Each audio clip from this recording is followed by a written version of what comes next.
사도행전 강해를 마치고 제가 담임 목회가 금년으로 보니까 29년 한 6개월 정도 된 것 같은데 주일낮 예배 때 로마서 전체의 강해를 시도해 본 적이 없습니다. 앞으로 로마서 1장부터 16장까지 성령께서 인도하시는 대로 따라서 계속해서 강해를 해보고자 용기를 한번 내어봅니다.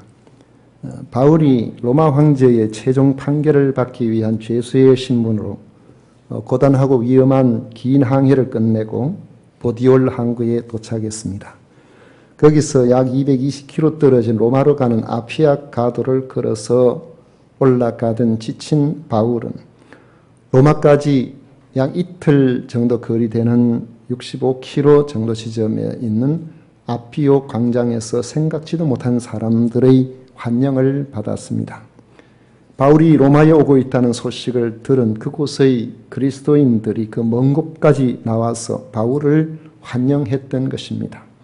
누가는 사도행전 28장 15절에서 바울이 자신을 맞으러 나온 로마의 성도들을 보고 하나님께 감사하고 담대한 마음을 얻었다고 기록합니다. 로마의 성도들과 바울은 서로 한 번도 얼굴을 본 적이 없는 사이였습니다. 그럼에도 같은 그리스도인으로서 바울을 흠모하는 마음으로 그 먼 곳까지 마중을 나오게 된 것은 바울이 2년 전에 고린도에서 유스도라고도 하는 가이오의 집에서 겨울을 지낼 때에 서서 보내주었던 오늘 우리가 읽은 바로 이 로마서를 그들이 읽었기 때문으로 짐작됩니다. 로마에 살고 있던 성도들로 하여금 예수 그리스도의 복음을 깊이 있게 인식하게 만든 로마서의 내용이 어떤 것인지를 살펴보므로 복음의 깊은 진리 안으로 앞으로 들어가 보려고 합니다. 17세기 독일 루터교의 목사였던 스펜너라는 신학자는 로마서를 매우 인상 깊은 비유로 표현한 적이 있습니다. 만약 신구약 성경을 우리 인생에서 중요한 의미로 간직하는 반지로 비유를 한다면 로마서는 그 반지를 빛나게 하는 중앙에 박힌 보석과 같다는 것입니다. 그렇게 말한 이유는 로마서야말로 예수 그리스도에 대한 복음의 진수를 가장 분명하게 드러내고 있기 때문에 그런 것입니다. 바울이 로마서를 써서 보낼 무렵은 주 58년 초봄이었습니다. 광대한 제국의 수도인 로마는 모든 면에서 세계의 중심지답게 많은 사람들의 왕래가 있었습니다. 당시 로마에는 로마 시민뿐만 아니라 세계에서 밀려온 여러 인종들로 넘쳐나서 100만 명 이상의 인구가 살고 있는 당시로서는 거대한 도시였습니다. 물론 유대인들도 많은 수가 로마에 와서 공동체를 이루고 살았습니다. 역사가들은 그 당시에 로마에 살고 있는 유대인들의 수가 4만에서 한 5만 명 정도 될 것이라고 그렇게 추측합니다. 그리고 그들이 그렇게 많은 인구로서 그곳에 살고 공동체를 이루고 살고 있다는 것은 지난번에 말씀을 드린 것처럼 로마의 행정구역이 14개의 행정구역으로 나뉘어지는데 그 중에 제14 행정구가 완전 유대인들로 구성된 그러한 행정 지역이었다는 것을 봐도 우리는 충분히 알 수가 있죠. 약 13개의 회당이 있었다고 합니다. 로마에 바울 사도가 이 장문의 로마서를 보냈다는 것은 이미 그곳에 신앙을 가진 성도들이 적지 않게 살고 있었기 때문입니다. 2년 후에 바울이 로마에 들어갈 때 그를 맞이하러 온 그리스도인들을 보아도 알 수가 있습니다. 과연 이들은 언제 누구를 통해서 복음을 받아서 그리스도인이 되었을까요? 우리가 정확하게 알 수는 없지만 로마에 복음이 전해지게 된 시점은 주님의 부활과 오순절 성령 강림 사건과 분명히 관계가 있습니다. 어쩌면 바울이 회심하기 전에 이미 로마에 예수님을 믿는 사람들이 있었을 것이라는 겁니다. 바울이 회심한 것을 20여 년으로 본다면은 로마에 이미 바울이 그리스도인이 되기 전에 그곳에 예수님을 믿는 사람들이 있었을 것이라는 거니까 거의 30년 가까운 세월 동안 로마에는 성도들이 존재했을 것이라고 보는 것입니다. 예수님이 십자가에 달려 죽으시고 사흘 만에 부활하신 후 50일째 되는 오순절날 성령께서 강림하셨을 때에 경건한 유대인들이 천하 각국으로부터 와서 예루살렘에 머물러 있었습니다. 사도행전 2장 5절에 보면 잘 나오죠. 당시 하늘로부터 급하고 강한 바람 같은 소리가 있고 성령을 기다리던 그런 사람들이 성령의 충만함을 받고 베드로를 비롯한 갈릴리 출신 제자들이 성령의 감동을 받아서 복음을 전하는데 그 복음을 들은 모든 사람들이 놀라서 소동이 일어났습니다. 다들 자기 나라 말로 알아들었다는 거죠. 이 디아스포라들 유대를 떠나서 세계 곳곳에 흩어 살다가 절기가 되면 명절을 맞이해서 성지순례를 온 이들은 지중해를 중심으로 해서 생각해 보면은 북아프리카 지역과 유럽 전역과 동쪽으로는 이라크, 이란 지역이 이르기까지 곳곳에서 온 사람들입니다. 그곳에서 수십 년, 수백 년 동안 살다가 보니까 이들은 이미 벌써 당시에 베드로가 사용하던 아람어를 거의 잊어버리고 그곳에 정착되어서 그곳의 언어에 익숙해져 있는 사람들이 많았다는 것이죠. 그런데 베드로가 그곳에서 이야기하는 그 이야기의 모든 내용들을 자기 나라 말로 모든 사람들이 그렇게 알아듣게 되었다는 것입니다. 사도행전 2장 5절 이하의 말씀을 제가 한번 읽어드리겠습니다. 그때에 경건한 유대인들이 천하 각국으로부터 와서 예루살렘에 머물러 있더니 이 소리가 나며 큰 무리가 모여 각각 자기의 방언으로 제자들이 말하는 것을 듣고 소동하여 다 놀라 신기하게 여겨 이르되 보라 이 말하는 사람들이 다 갈릴리 사람이 아니냐 우리 각 사람이 난 곳 방언으로 듣게 되는 것이 어찌 됨이냐 우리는 바데인과 메데인과 엘람인과 또 메소포타미아 유대와 갑바도기아 본도와 아시아 부르기아와 밤빌리아 애국가 및 구레네에 가까운 리비아 여러 지방에 사는 사람들과 로마로부터 온 나그네 그랬어요. 로마로부터 온 나그네 곧 유대인과 유대계에 들어온 사람들과 그레데인과 아라비아인들이라 우리가 다 우리의 각 언어로 하나님의 큰 일을 말함을 듣는도다 했습니다. 여기 특히 10절에 보여주는 것처럼 로마로부터 온 나그네들 이들은 나그네라고 했거든요. 원래는 이스라엘이 살아야 될 텐데 전쟁이나 여러 가지 일들로 살 길을 강제로 이주가 되기도 하고 스스로 살 길을 떠나기도 하고 이렇게 해서 세계 곳곳에 흩어져 있었는데 바로 이러한 사람들이 그래도 그들이 가지고 있는 하나님을 향한 유대교 신앙을 따라서 절기가 되면은 예루살렘으로 올라왔는데 그 오순절날 예루살렘에 올라왔다가 신기한 일을 만나게 된 것입니다. 그래서 이들이 성지순례를 왔다가 성령의 역사를 보고 복음을 받고 그리스도를 믿고 이들 가운데 특별히 로마에서부터 온 유대인이나 유대인이 아니지만은 유대교에 들어와서 유대인처럼 된 그러한 이방인들이 사도들의 전도를 받고 성령의 역사를 경험하고 예수님을 믿고 돌아갔을 가능성이 대단히 높은 것입니다. 왜냐하면 베드로가 한번 전도할 때 3,000명이 회개하는 역사가 일어났어요. 예루살렘에 강력한 복음의 역사가 일어났는데 그곳에 온 사람들이 그전에 잘 몰랐던데 그냥 나사렛 출신 한 예수라는 청년이 무슨 사정인지는 모르지만은 죄수의 신분으로 죽었구나 이런 정도로만 이해를 했던 저들에게 하나님의 성령의 역사는 그 사실에 대해 새로운 눈을 뜨게 만들어 준 것입니다. 나중에 바울이 2차 전도 여행을 하는 중에 마게도냐 지역에서 복음을 전하다가 박해를 피해서 점점 미트 지방에 있는 아가야 지방, 지금 말하면은 그리스 지방의 위쪽에서 자꾸 내려왔어요. 복음을 전하는데 박해를 받아서 생명의 위협을 느끼니까 밑으로 피신을 오면서 복음을 자꾸 전하게 된 것인데, 오다가 보니까 고린도까지 내려왔습니다. 이 고린도에 왔을 때 그곳에서 유대인 한 부부를 만났는데 그들은 신실한 믿음을 가진 브리스길라와 아굴라 부부였습니다. 그들은 바울의 전도로 복음을 받아들인 사람이 아닙니다. 고린도에 계속해서 살고 있었던 사람도 아니고 로마에서 이주해 왔던 그런 사람들이었습니다.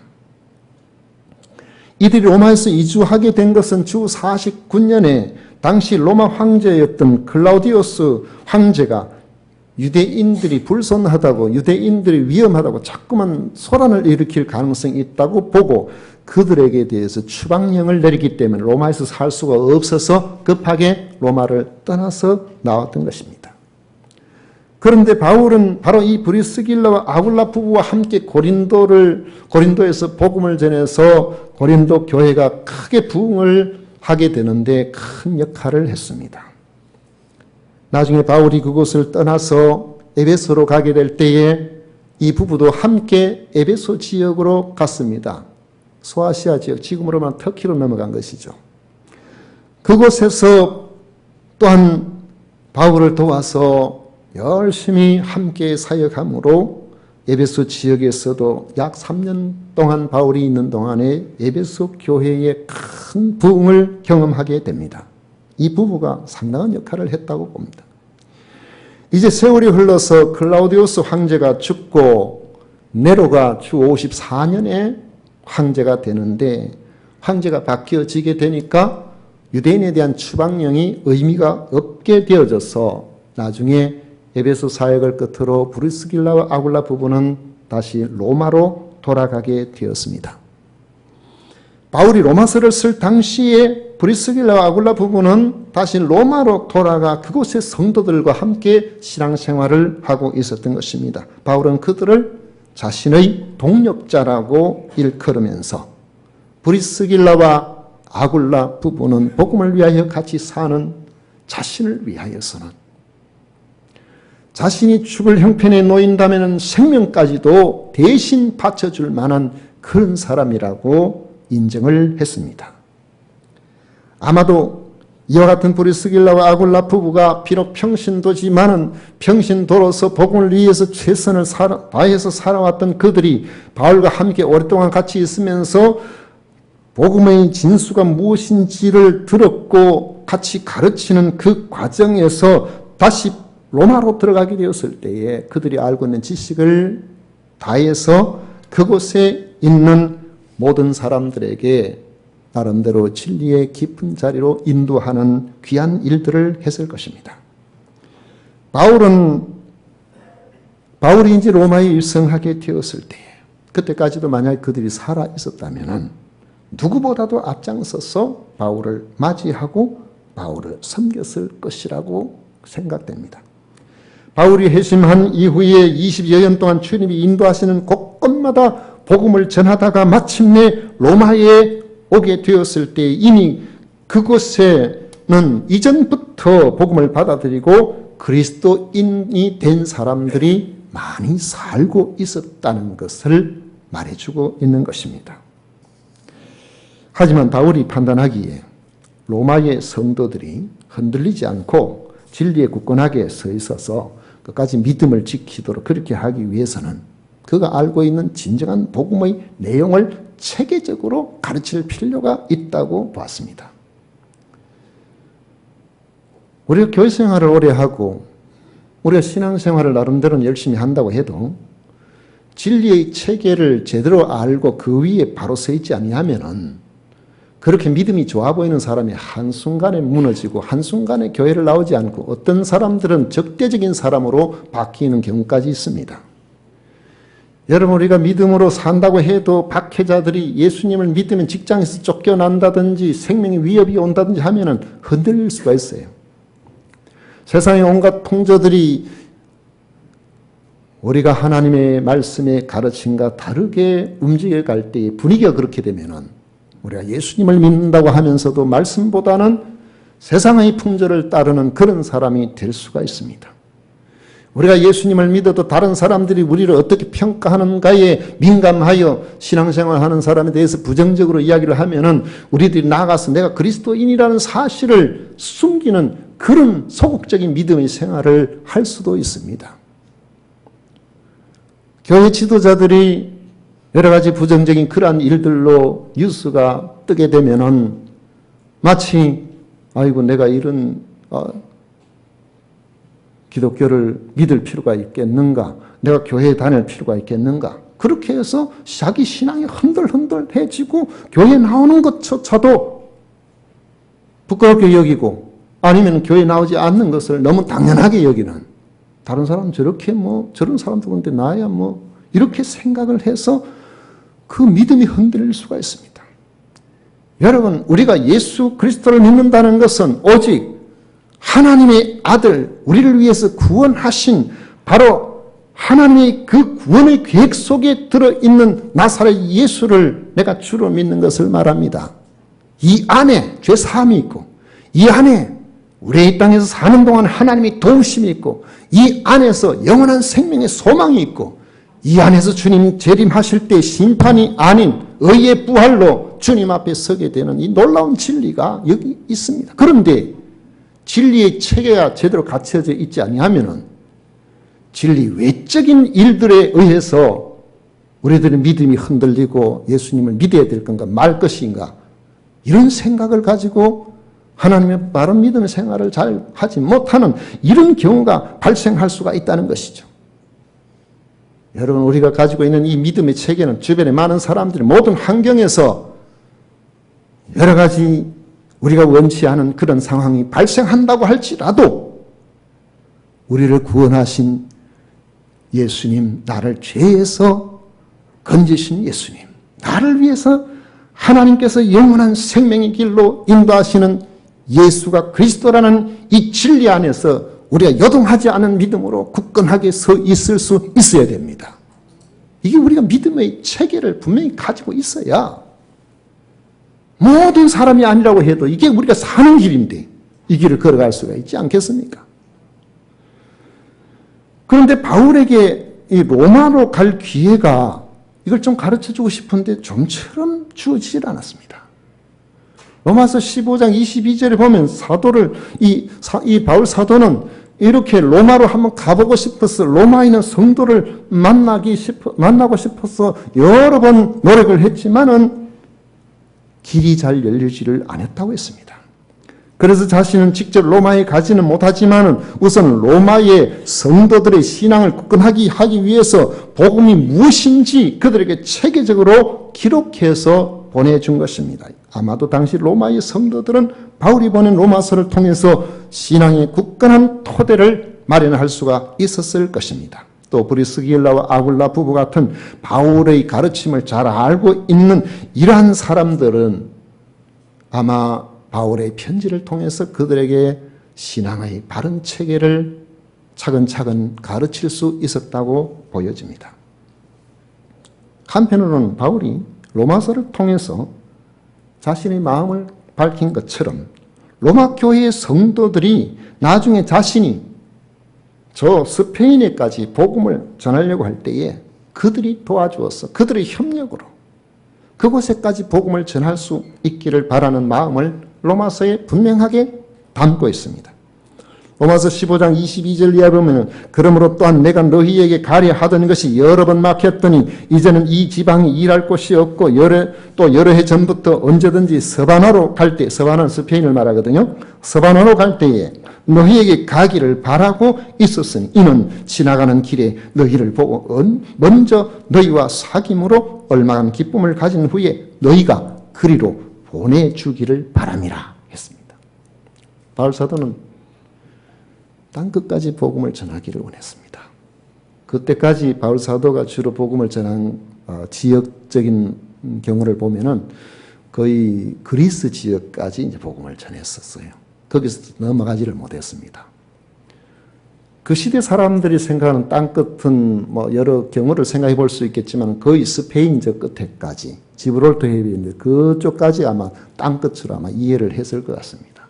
성령이 임하시면은 권능을 받고 그 권능을 받은 사람은 예루살렘과 유대와 사마리아와 어디까지요? 땅끝까지 내 증인이 되리라고 주님께서 말씀하셨잖아요.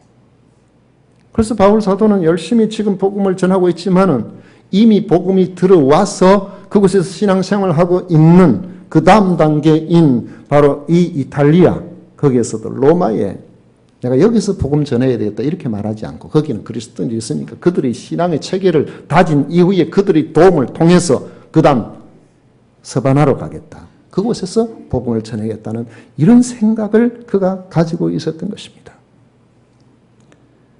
바울이 로마서를 통해서 가르치고자 한 내용은 하나님의 복음입니다.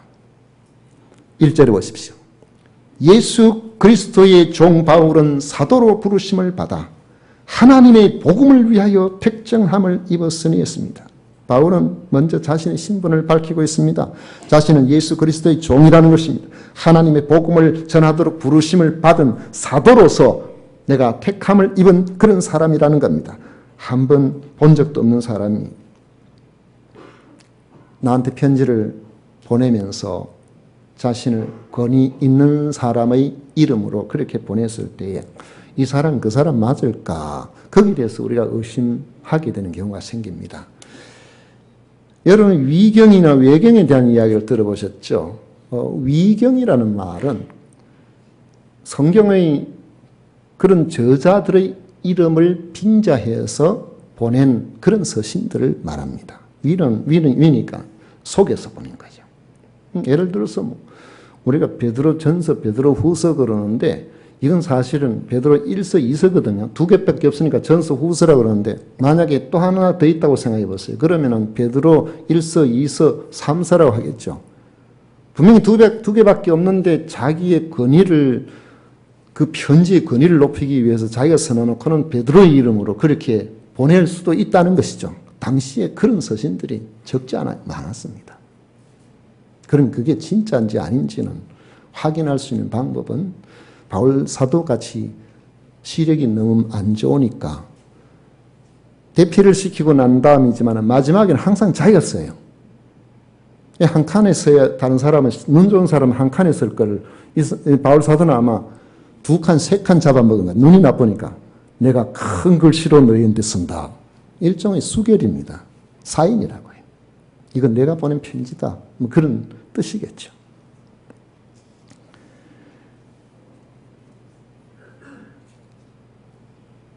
만약에 바울 사도가 쓴 편지가 맞다면 이미 바울은 그 당시 그리스도인들에게는 상당히 이름이 알려진 그런 사람이니까 그 권위를 인정하기가 충분하겠죠. 제가 이번 명절 때에 그 남한산성 영화를 봤습니다. 얼마나 사람이 많던지요. 차를 댈 데가 없어요.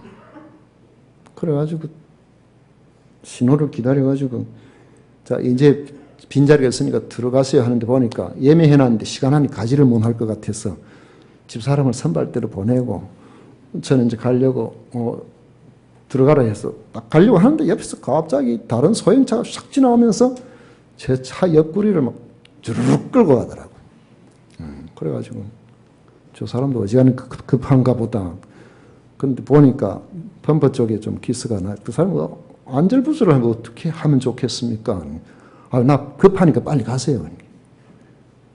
안 가고 자꾸 앞에서 깜빡이 놔놓고 빨리 가시라니까요. 그냥.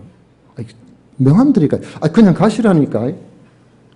그래가지고 제가 그 차 때문에 못 가고 그 차를 추월해가지고 들어가니까 자리가 있어야죠.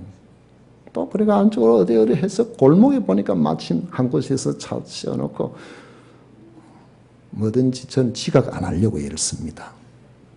그래가지고 막 헐레벌떡 뛰어가지고 그래 갔더니만은 겨우 그 시간 맞춰서 갔는데 저는 영화를 자주 보지는 않습니다. 근데 보고 나면은 항상 이걸 내가 꼭 봤어야 되나 그런 생각이 들 때가 많더라고요. 근데 남한산성을 보고는 이 영화는 괜찮네. 여러분, 제가 괜찮다고 생각하는 그 영화는 반드시 젊은이들이 지루한 영화입니다. 안 보는 게 좋을 것 같아요. 거기 보니까 이런 내용이 있더라고요. 남한산성의 인조가 그 안에 있는데, 지금 청나라 군대에 포위돼가지고 그 추운 겨울을 양식도 없이 겨우 견뎌내야 되는 그런 가운데서 신랄 같은 희망을 가지고 그 남쪽 지방에 그 도원수 같은 우리로 요즘으로 말하면 육군 참모 총장택이겠죠. 그런 도원수나 또 각 관찰사 이런 사람들에게 거병해서 군사를 일으켜가지고 근황병을 모아서, 근황병은 왕을 호위하는 병사를 말하거든요. 호위 군대거든요.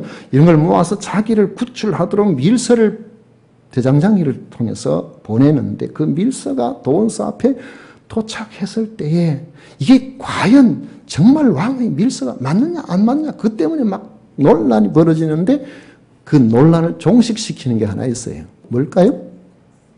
네? 와, 이 보신 분이 왕의 도장 옥새입니다. 왕의 도장. 안 보고도 알면 굉장히 머리가 좋은 분이에요. 자신이 누구인지를 밝힌 바울이 하나님으로부터 받은 그 복음에 대해서 이야기를 하는데, 하나님의 복음이 뭡니까? 예수 그리스도에 관한 내용이라는 것이죠. 2절부터 보면 이 복음은 하나님이 선지자들을 통하여 그의 아들에 관하여 성경에 미리 약속하신 것이라. 그의 아들에 관하여 말하면 육신으로는 다윗의 혈통에서 나셨고 성결의 영으로는 죽은 자들 가운데서 부활하사 능력으로 하나님의 아들로 선포되셨으니 곧 우리 주 예수 그리스도시니라. 그런데 이 복음은 하나님께서 선지자들을 통해서 그의 아들 예수 그리스도에 관해서 미리 약속하신 것입니다. 여러분, 당시에도 자칭 메시아가 많았어요. 자기가 그리스도라는 거예요. 그러다가는 혜성처럼 반짝하다가 사라지고 반짝하다가 사라지고, 유대 사회에 그런 사람들이 참 많았습니다. 로마 제국에서 유대인들을 좋지 않게 생각했던 것들도 바로 그 문제 때문이었습니다.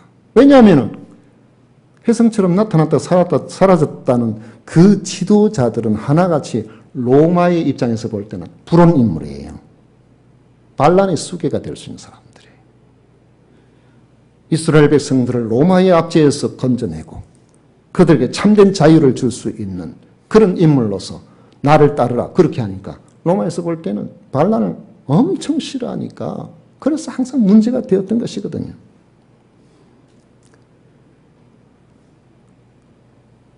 예수님이 나사렛 출신 청년인데, 그것도 젊은 청년이고 반역의 죄를 뒤집어쓰고 골고다 언덕에서 반역자에게 주어지는 그 십자가를 지고 처형을 당했다는 것을 생각해 보십시오.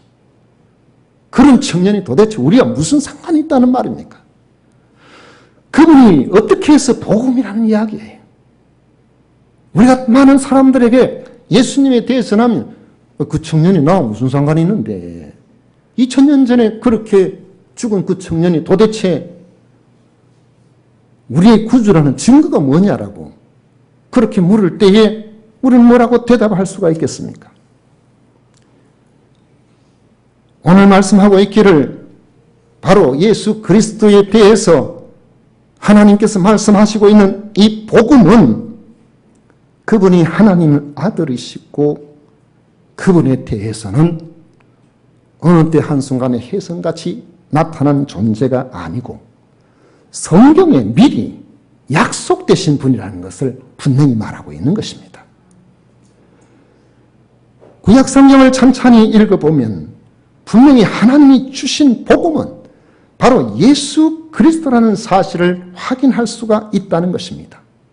바울도 예수님을 믿게 된 것은 그의 신앙의 어떤 성경의 구절들을 읽어보고 그리고 예수님이 구주라고 결론을 내린 게 아닙니다.